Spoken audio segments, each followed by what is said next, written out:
So in early medieval Ireland, there was a serious problem with werewolves, believe it or not. So in early medieval Ireland, there's a concept known alternatively as the Macraid, which translates roughly to the boy troops, the Fianna, which is warbands in a sort of generic way, and the Diberga, which is specifically warbands of brigands and marauders and bandits and thieves. Now, while all of these words do have slightly different connotations and are described differently in the sources, they all refer to the same general phenomena, which is rich young men during particularly their late teen years and their early 20s, when they were no longer children but not quite full adults, would go off to live on the fringes of society along the borderlands of their kingdoms.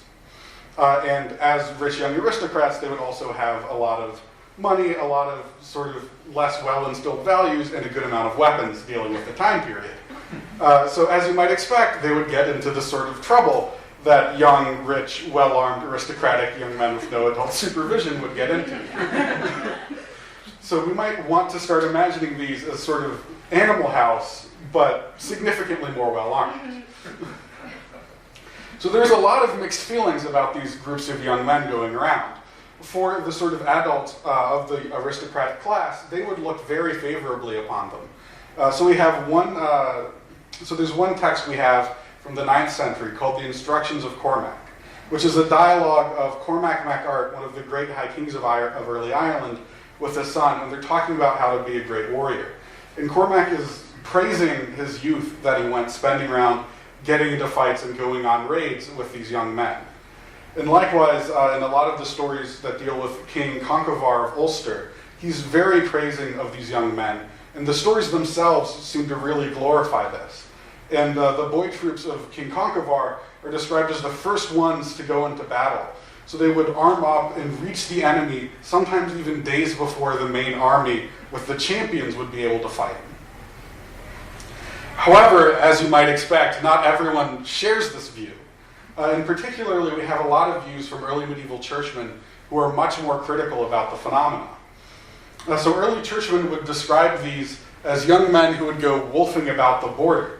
And they would also describe them in much more detail. So they would talk about how they would go robbing and killing these good Christians who were just trying to make their living in the borderlands.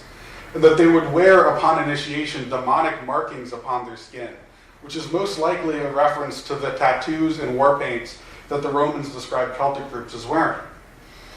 But sometimes they can get even more so descriptive, and probably more fantastical elements.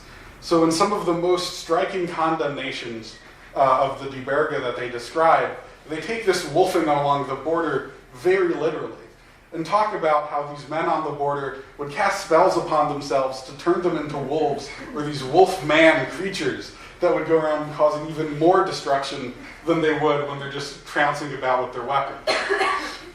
So, in conclusion, while we might not be great fans of our border patrol today, at least they aren't werewolves who would rather just beat you up and take all your stuff.